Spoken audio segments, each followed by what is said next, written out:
न्यायिक आयोग ने संभल दंगों को लेकर सीएम को सौंपी रिपोर्ट। हुए कई बड़े खुलासे। मस्जिद में सर्वे करने के दौरान हुई थी हिंसा। सीएम योगी का कल वाराणसी दौरा। बाढ़ प्रभावित क्षेत्रों का करेंगे दौरा। राहत और बचाव कार्यों का लेंगे जायजा। वाराणसी में तेजी से बढ़ रहा गंगा का जलस्तर। वैष्णो देवी लैंडस्लाइड में अब तक 34 लोगों की मौत। हादसे में यूपी की 11 लोगों की गई जान। सीएम योगी ने आर्थिक मदद देने का किया ऐलान। पीड़ित परिवारों के लिए 4-4 लाख के मुआवजे का ऐलान। मथुरा में यमुना के तेज कटान से दहशत में लोग। 72 घंटे में 25 फीट हुआ कटान। लोगों ने खाली किए मकान। हंसगंज गांव के बिगड़ रहे हालात। महाराष्ट्र की तर्ज पर अलीगढ़ शहर में भी धूमधाम से मनाया जा रहा गणेश चतुर्थी का पर्व। प्राचीन गिलयराज मंदिर में विराजे गणपति बप्पा।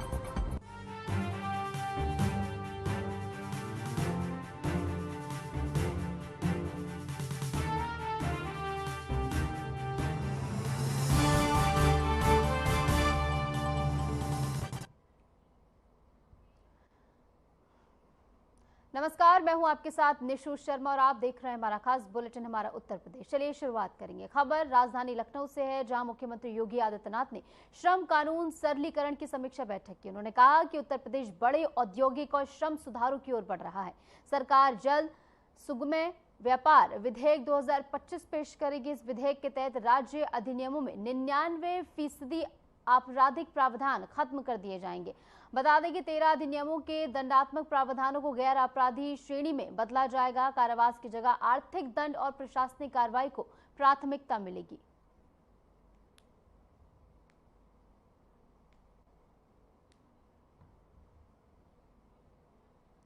तो यूपी में श्रम सुधारों की पहल देखने को मिली है, जहां पर सीएम योगी आदित्यनाथ की अध्यक्षता में समीक्षा बैठक हुई है। तमाम अधिकारी इसमें मौजूद रहे और इसी के साथ साथ आपराधिक कानून अब गैर आपराधिक होंगे, ये बात उनकी ओर से कही गई है। और यूपी में श्रम सुधारों की पहल अब देखने को मिल रही है, जहां पर कई बड़े बदलाव इसके मद्देनजर किए जाएंगे और सभी व्यापारियों की नजर जो है इस विधेयक पर टिकी हुई है। जैसे कि सीएम योगी आदित्यनाथ ने बताया कि विधेयक जो है पेश किया जाएगा और इसमें सबसे ज्यादा महत्वपूर्ण ये हो जाता है कि आपराधिक जो है उन्हें गैर आपराधिक श्रेणी में डाला जाएगा और ऐसे में इसे एक बड़ा बदलाव जो है माना जा रहा है। तमाम कानून जो कि आपराधिक थे उन्हें अब गैर कानूनी श्रेणी में, गैर अपराधी माफ कीजिएगा, श्रेणी में अब डाला जाएगा। और यूपी में श्रम सुधारों को लेकर ये बड़ी पहल देखने को मिली है। सीएम योगी आदित्यनाथ की ओर से एक बेहतर वातावरण बनाने को लेकर प्रतिबद्धता जो है इसके जरिए साफ दिखती हुई नजर आ रही है।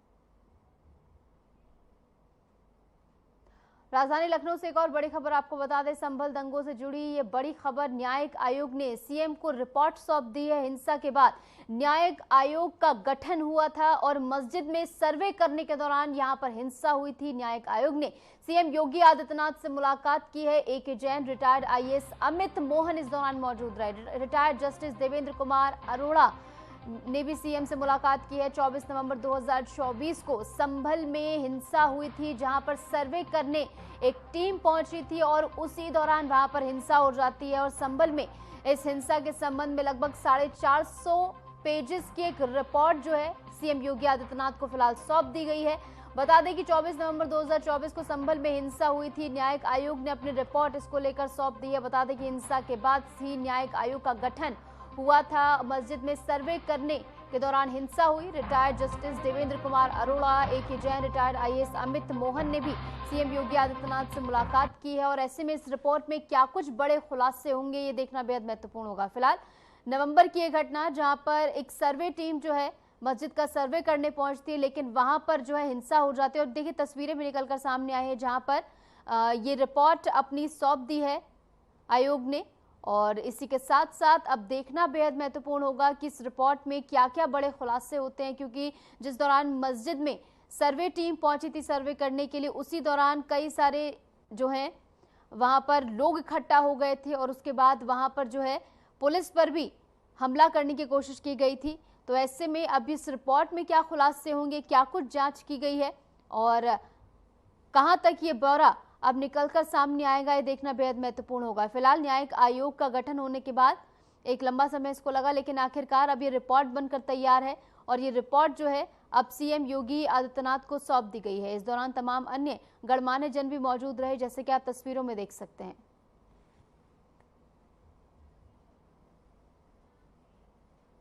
संभल हिंसा की रिपोर्ट जारी होने के बाद बीजेपी ने कहा कि रिपोर्ट से असल सच अब सामने आएगा। उन्होंने कहा कि संभल में जनसंख्या असंतुलन के प्रयास हो रहे हैं, जिससे हिंदू समुदाय की आबादी घट रही है।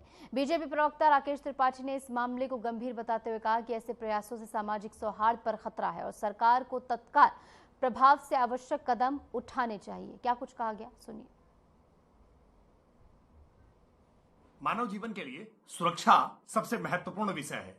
जहां जहां भी सुरक्षा के एहसास का अभाव होता है, वहां से व्यक्ति पलायन कर जाता है। संभल में जिस तरह से लगातार बार बार दंगे हुए और इन दंगे में बड़ी संख्या में हिंदुओं का कत्लेआम हुआ, इसकी वजह से संभल में बड़ी संख्या में हिंदुओं का पलायन हुआ है। और संभल के हिंसा को लेकर के जो रिपोर्ट आई है, उस रिपोर्ट भी इसी तरह से इंगित कर रही है कि बड़ी संख्या में दंगों में हिंसा के नाते हिंदुओं को पलायन के लिए मजबूर होना पड़ा। हमने देश का इतिहास देखा है और दुनिया भर में जहां जहां भी इस प्रकार से दंगे में किसी मजहब या जाति के आधार पर किसी को प्रताड़ित किया गया है, वहां से उनकी संख्या का कम हो जाना बहुत स्वाभाविक सा है। लेकिन देश के लिए ये एक बड़ा खतरा है, क्योंकि देश में जानबूझ करके डेमोग्राफी को चेंज करने के लिए एक साजिश रची जा रही है और ये डेमोग्राफिक चेंज इस देश की इंटरनल सिक्योरिटी के लिए। इस बीच एक बड़ी खबर आपको बता दें, संभल मामले में सुनवाई टल गई है। मस्जिद मंदिर केस की सुनवाई टली है। चंदौसी कोर्ट में विवाद लगातार जारी है। संभल विवाद सुनवाई को फिलहाल स्थगित कर दिया गया है। 25 सितंबर को अब अगली सुनवाई होगी। ये बड़ी खबर हम आपको बता रहे हैं। संभल के चंदौसी जिला न्यायालय में जामा मस्जिद और श्री हरिहर मंदिर के विवाद मामले की आज सुनवाई नहीं हो सकी है। अगली सुनवाई के लिए 25 सितंबर की तारीख निर्धारित की गई है। दोनों पक्षों की दलीलों को सुनने के लिए कोर्ट ने निर्णय लिया है और मामले की निगरानी अब लगातार जारी है। तो फिलहाल तारीख जो है वो टाल दी गई है। 25 सितंबर को अब अगली सुनवाई होगी। ऐसे में कोर्ट ने निर्णय सोच समझ कर लिया है और मामले पर लगातार कोर्ट की निगरानी भी बनी हुई है।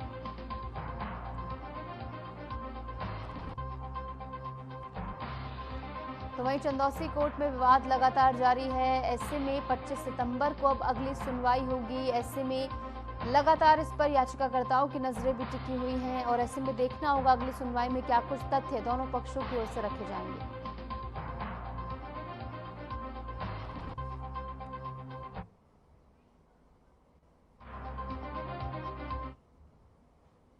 आगे बढ़ेंगे। कचहरी के मीटिंग हॉल में दिशा समिति की बैठक का आयोजन किया गया, जिससे सांसद डिंपल यादव ने जिले में चल रहे विकास कार्यों की गहन समीक्षा इस दौरान की है। बैठक में सभी दलों के जनप्रतिनिधि और जिले के आला अधिकारी मौजूद रहे। डिंपल यादव ने साफ शब्दों में कहा कि विकास कार्यों में लापरवाही बर्दाश्त नहीं की जाएगी और इसी के साथ साथ तमाम जरूरी दिशा निर्देश उनकी ओर से दिए गए। मैनपुरी से खबर, जहां डिंपल यादव ने समीक्षा बैठक की है। विकास कार्यों की समीक्षा यहां पर हुई है उनकी ओर से और ऐसे में तमाम पहलुओं पर विकास कार्यों का क्रियान्वयन किस तरीके से हो रहा है, इस बारे में उन्होंने जानकारी ली है। बैठक में कई अधिकारीगण इस दौरान मौजूद रहे और इसी के साथ साथ लापरवाही पर जो है वो बोलती हुई नजर आए कि किसी भी प्रकार की लापरवाही जो है बर्दाश्त नहीं की जाएगी। कोई भी ऐसा अफसर पाया जाता है जो कि काम में कोताही बरत रहा है और उनकी ओर से लापरवाही का रवैया अपनाया जा रहा है, तो ऐसे में उन पर कार्रवाई की जाएगी, डिंपल यादव की ओर से कहा गया।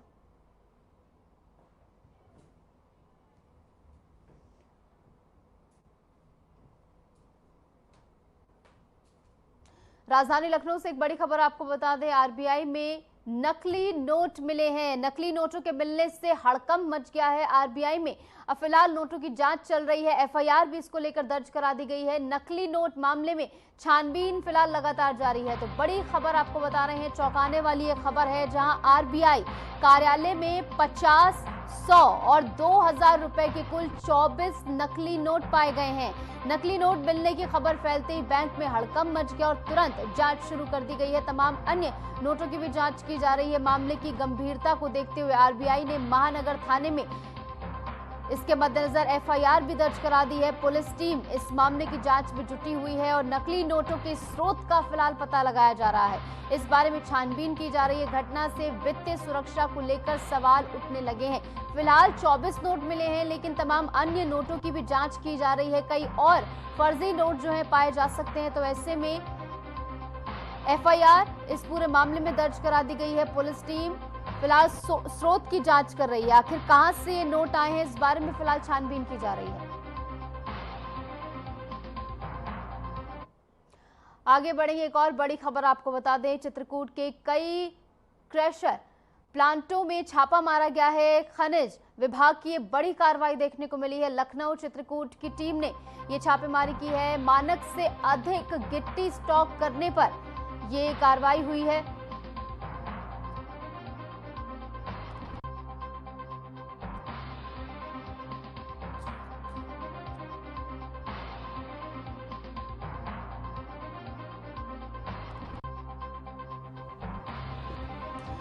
गिट्टी स्टॉक पर टीम की छापेमारी हुई है, जहां पर भरतकूप में नियमों की अनदेखी हो रही है और नियमों की अनदेखी के चलते ही यहां पर जो है कार्रवाई की गई है। कई सारे नियम जिनका खुलेआम उल्लंघन किया जा रहा था, इसी के बाबत यहां पर कार्रवाई की गई। गिट्टी स्टॉक पर टीम की छापेमारी हुई है और मानक से अधिक गिट्टी स्टॉक यहां पर रखा गया था, यानी जितना रखना निर्धारित है नियमों के अनुसार उससे ज्यादा स्टॉक यहां पर था। तो ऐसे में खनिज विभाग को जैसे ही इसकी सूचना मिली तो खनिज विभाग ने यहां पर छापा मारा। खबर बस्ती से है, जहां खाद की किल्लत से परेशान किसानों की लंबी लाइनें बारिश में भीगते और पुलिस की लाठी खाते किसानों की तस्वीरों ने हालत को और ज्यादा गंभीरता से उजागर किया है। इस मुद्दे पर हरैया से बीजेपी विधायक अजय सिंह ने किसानों से खुलेआम माफी मांगी है। विधायक ने कहा कि विभागीय दुर्व्यवस्था और समितियों की सीमित संख्या के चलते किसानों को खाद के लिए परेशान होना पड़ा। उन्होंने आश्वासन दिया है कि भविष्य में ऐसी समस्या नहीं होंगी और मुख्यमंत्री से बात कर इसका समाधान भी निकाला जाएगा। क्या कुछ कहा गया, सुनिए। देखिए, पिछले 8 साल में लगभग 10 लाख सरकारी नौकरियां योगी सरकार ने माननीय प्रधानमंत्री जी की प्रेरणा से दिया है और सारी भर्ती निष्पक्ष हुई है। अभी आप लोगों ने सुना होगा 2425 आंगनबाड़ी सुपरवाइजर्स की भर्ती आयोग से हुआ है और 13 फार्मासिस्टों की भर्ती हुई है। पहली बार कोई सरकार कार्यक्रम करके अपने जनप्रतिनिधियों के माध्यम से स्वयं मुख्यमंत्री जी नियुक्ति पत्र वितरित कर रहे हैं और एक भी हाथ ऐसा नहीं उठा जिसने कहा मैंने पैसा देके नौकरी ली है। ये आज़ादी के 79 ईयर्स और गणतंत्र के 75 साल बाद ऐसी दुर्लभ घटना उत्तर प्रदेश में घटित हो रही है कि नियुक्ति पत्र भी नहीं, किसी की हिम्मत नहीं पड़ती थी। पता लगा कोई खेत बेच के नौकरी ले रहा, कोई गहना बेच के नौकरी ले रहा बेचारा, कोई साहूकार से कर्ज लेके नौकरी ले रहा था। आज ये स्थितियां नहीं है। आज काबिल जो है उसको नौकरी मिल रही है। खाद को लेकर के खाद की कोई कमी नहीं थी। हमारी 116 समितियां हैं, 116 समितियों में सिर्फ 30 समिति संचालित थी। प्राइवेट को खाद हम दे नहीं रहे थे। खाद मेरे पास अधिकार थी। थोड़ा किसानों को जरूर समस्या हुई है, लेकिन अगली बार ये समस्या नहीं हुई। मेरी मुख्यमंत्री जी से कल बात हुई है, कृषि मंत्री जी से ही कल ही बात हुई है। इसके पहले कई बार हमारी वार्ता हुई है। खाद की कमी नहीं है। हमने बिक्री के जो स्थल है वो हमने थोड़ा सा सीमित कर दिए, इस नाते समस्या हुई। बाकी निश्चित रूप से आगे से खाद की कोई समस्या नहीं होगी और मैं स्वयं क्षमा मांगता हूँ अपने बस्ती के किसानों से। अगर उनको कोई तकलीफ हुई है तो उनसे मैं क्षमा चाहता हूं। अगर कोई स्ट्रेटजी, कोई गलती हुई हो तो उसके लिए भी सुधार करने का पूरा प्रयास हम लोग करेंगे। कानपुर की सजैती में पूछताछ के दौरान पुलिस ने फर्जी दारोगा को पकड़ लिया है, जिसके पास से पुलिस को दारोगा का फर्जी आईडी कार्ड समेत अन्य दस्तावेज बरामद हुए। पुलिस युवक से पूछताछ कर रही है। बताया ये जा रहा है कि युवक फर्जी दारोगा बनकर आसपास के क्षेत्र में वसूली कर रहा था, जिससे सजेती पुलिस ने गिरफ्तार किया है, जो क्षेत्र में कई लोगों से नौकरी लगवाने के नाम पर पैसे ले रहा था।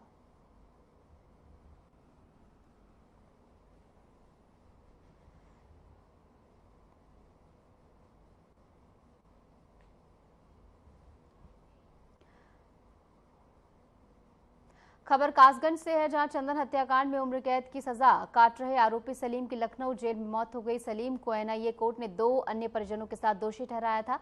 मामले में कुल 28 लोग आरोपी थे, जिनमें से 4 फिलहाल सुप्रीम कोर्ट से जमानत पर बाहर हैं। सलीम की मौत की खबर मिलते ही परिवार में कोहराम मच गया।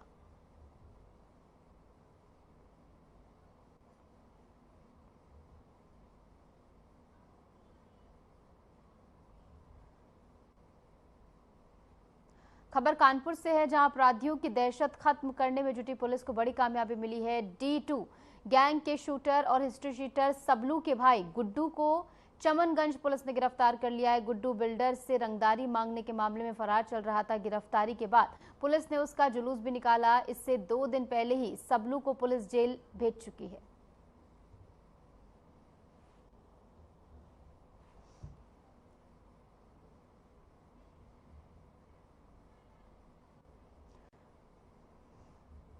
खबर श्रावस्ती से है, जहां 15 वर्ष से अधिक उम्र के निरक्षरों की सूची बनाई जाएगी और उन्हें साक्षर बनाने के लिए हर 10 निरक्षरों पर एक स्वयं सेवक नियुक्त किया जाएगा। डीएम अजय कुमार द्विवेदी की निगरानी में चलाए जा रहे उल्लास अभियान के पहले चरण में हर ब्लॉक में 185 स्वयं सेवक तैनात होंगे। 30 अगस्त तक पहला चरण पूरा करना है।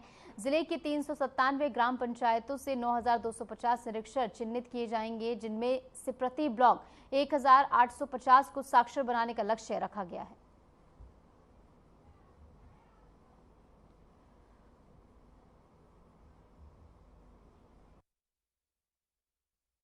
नव भारत साक्षरता कार्यक्रम अर्थात उल्लास कार्यक्रम के अंतर्गत श्रावस्ती जनपद में असाक्षरों के लिए एक योजना चलाई जा रही है। इसके अंतर्गत जितने भी असाक्षर हैं उनको खोज के हम लोग उनको साक्षर बनाएंगे। इसके लिए 10 असाक्षरों पे एक वॉलंटियर का चयन किया जाएगा। उसके लिए अलग से कक्षाएं चलाई जाएंगी और उनको साक्षर बनाया जाएगा। सर, इस मुहिम के लिए कुछ अन्य विभाग या संगठन का भी मदद लिया जाएगा? बिल्कुल लिया जाएगा। जो लोग स्वेच्छा से इसमें जिस प्रकार से भी सहायता करना चाहते हैं उनकी सहायता ली जाएगी। इसके अलावा सेवानिवृत्त शिक्षकों को भी हम लोग प्रेरित कर रहे हैं कि वो इस अभियान में लगकर अपना योगदान दें।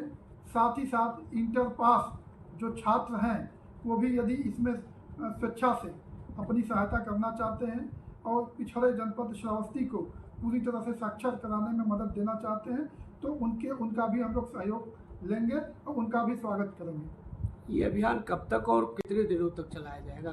ये अभियान तब तक चलेगा जब तक श्रावस्ती जनपद के सभी असाक्षर साक्षर न हो जाएंगे।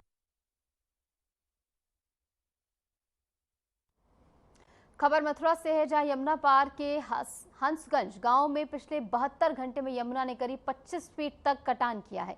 तेज कटान से गांव में दहशत का माहौल है। नदी अब 20 से अधिक मकानों के पास से गुजर रही है, जिससे लोग रात में घरों में नहीं सो पा रहे। कई परिवारों ने सुरक्षा के चलते अपने घर खाली कर दिए हैं।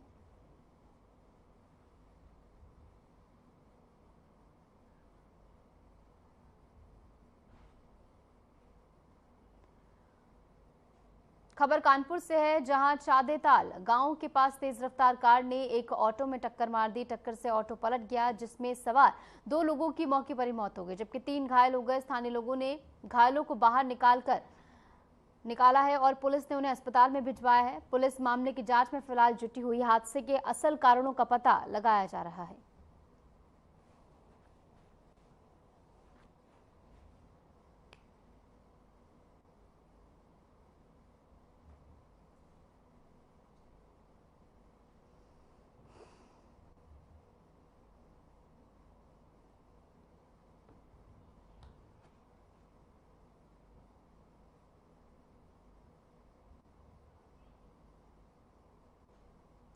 आगे बढ़ेंगे। खबर आगरा से है, जहां नगला पेमा के पास यमुना नदी के किनारे बड़ी संख्या में नकली दवाएं जलाई गई हैं। इनमें एंटीबायोटिक, एंटी एलर्जिक और अन्य दवाएं शामिल हैं, जिन पर 2027 और 2029 की एक्सपायरी डेट लिखी हुई है। जलती दवाओं पर नॉट फॉर सेल नहीं लिखा था और सभी दवाएं बड़ी और नामी कंपनियों की बताई जा रही हैं। सोशल मीडिया पर इसका वीडियो वायरल हुआ है। पुलिस मामले की जांच में जुटी है।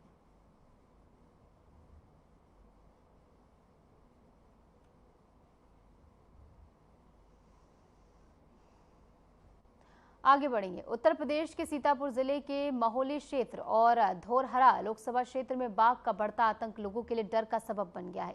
बीते कुछ वर्षों से बाघ के आतंक ने ग्रामीणों की नींद उड़ा दी है। खेतों से लेकर घरों के आसपास तक बाघ की मौजूदगी लोगों के लिए दहशत है। और ये रिपोर्ट देखिए। यूपी के सीतापुर जिले में बाघ का खौफ लगातार गहराता जा रहा है। महोली के कई इलाकों सहित धौरहरा लोकसभा क्षेत्र के गांव-गांव में दहशत का माहौल है। बीते कुछ वर्षों से बाघ की चहलकदमी ने लोगों की रातों की नींद छीन ली है। कभी खेतों में तो कभी आबादी के बीच बाघ की मौजूदगी ने ग्रामीणों का जीना मुश्किल कर दिया है।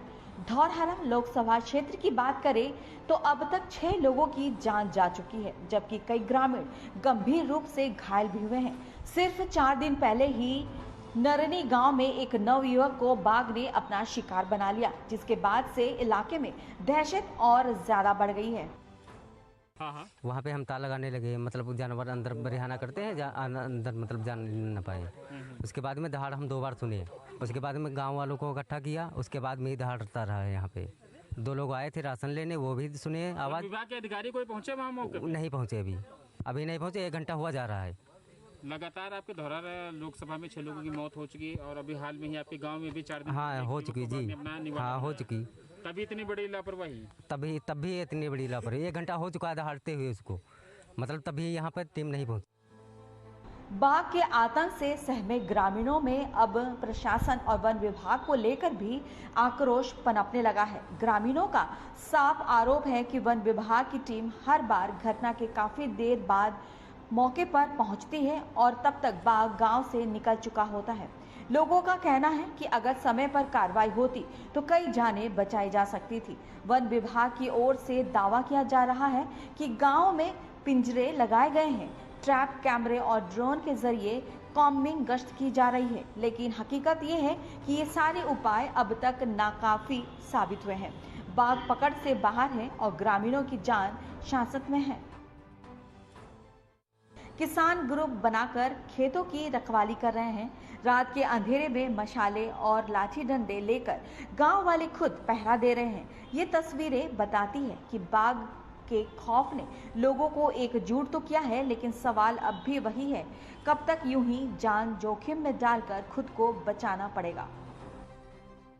उत्तर प्रदेश के सीतापुर जनपद में लगातार 5 वर्षों से बाघ का आतंक देखा जा रहा है। आज हमारी मौजूदगी महोली क्षेत्र के उन गांवों में है जहां पे 5 सालों से बाघ की दहशत है। हमारी मौजूदगी इस समय नरनी गांव में है, जहां पे 4 दिन पूर्व एक युवक को गन्ने के खेत में घसीटकर बाघ ने अपना निवाला बना लिया था। हमारे साथ कुछ ग्रामीण भी हैं, उनसे हम बात करते हैं कि क्या दिक्कतों का सामना करना पड़ रहा है। बहुत सारा दिक्कत के सामना कर पड़ रहा है और जानवर के यहाँ न चरावे जाए न चारा फट्टा लेने जाने में बहुत दिक्कत हो रही है और कैसे कि निभरा ये भगवान मालिक है और बहुत डर महसूस हो रहा है। आप अपने शरीर को कैसे बचाव किया जाए। 4 दिन पूर्व एक युवक को बाघ घसीटकर गन्ने के खेत में 1 किलोमीटर लेके गया था। जी सर। क्या है, क्या कहेंगे? वो सौरभ दीक्षित हमारे गांव का लड़का बहुत सीधा साधा था, वो अपना भैंस के लिए चारा लेने गया था, वहाँ पे ये हादसा हो गया। हमारे साथ एक ग्रामीण और भी हैं यहाँ पे, उनसे भी बात करेंगे। आपका क्या नाम है? महेंद्र। कौन से गाँव के आप निवासी? के। क्या मामला है, क्यों इतनी दहशत बनी हुई? कितने बाघ हैं यहाँ पे? सर 5 बाघ है यहाँ पे। लगातार कितने वर्षों से ये यहाँ यहाँ गाँव में कोई आदमी रुकना नहीं चाहता, सब बाहर पलायन कर रहे हैं क्योंकि यहाँ मजदूरों की बहुत बड़ी दिक्कत हो रही है। उसके अलावा जो है खेत में जाना कोई नहीं चाहता है, वहाँ बाघ का दहशत है। और एक बार नहीं कई बार, मतलब 5 साल में कई बार जानवर, गाय हैं, भैंस हैं, इनको कई बार मतलब जो है अटैच किया है उस पर। और आदमी जो हमारे गांव का एक सौरभ दीक्षित लड़का था, वो उसको शुक्रवार को उसको जो है अपना निवाला बना दिया। देखिए यहाँ पर साफ साफ ग्रामीणों का कहना है कि यहाँ पे लगातार 5 सालों से बाघ की दहशत बनी हुई है। बच्चे अपने स्कूल जाने से भी कतराने लगे हैं। माँ बाप बच्चों की सुरक्षा लाठी डंडों से लैस होकर के करते हैं। ग्रामीण अपने जो खेतों की भी रखवाली लगातार गुटों में जा करके ही करते हैं। RNTV से अवनीश सिंह, सीतापुर। अब ये लड़ाई सिर्फ पुरुषों की नहीं, गांव की महिलाएं भी अब अपने बच्चों की सुरक्षा के लिए लाठी और तलवार थाम चुकी है। रात होते ही गांव में गहरा सन्नाटा पसर जाता है। डर ऐसा कि बच्चे अब स्कूल तक जाने से कतरा रहे हैं। कई परिवारों ने तो बच्चों की पढ़ाई घर से ही शुरू कर दी है। किसान अपने पालतू जानवरों के लिए चारा लाने तक से डर रहे हैं। बाघ के डर से गांव की रोजमर्रा की जिंदगी को पूरी तरह बदल दिया है। अब ग्रामीणों के सब्र का बांध टूटने लगा है। प्रशासन से साफ सवाल है, कब मिलेगा इस डर से छुटकारा। बाघ के इस बढ़ते आतंक से न सिर्फ ग्रामीणों की नींद छीन ली है, बल्कि उनकी दैनिक जिंदगी, बच्चों की पढ़ाई और पशुपालन जैसे बुनियादी कार्यों को भी संकट में डाल दिया है। चाहे कोतवाल की तत्परता हो या विधायक की सक्रियता, ये प्रयास सराहनीय है, लेकिन स्थायी समाधान तभी मुमकिन होगा जब वन विभाग, प्रशासन और सरकार मिलकर इस संकट का ठोस और त्वरित हल निकालें। अब सवाल सिर्फ बाघ का नहीं, बल्कि ग्रामीणों की जिंदगी और उनके भविष्य का है। Bureau report, Aryan TV. और फिलहाल के लिए हमारे इस खास बुलेटिन में इतना ही। नमस्कार।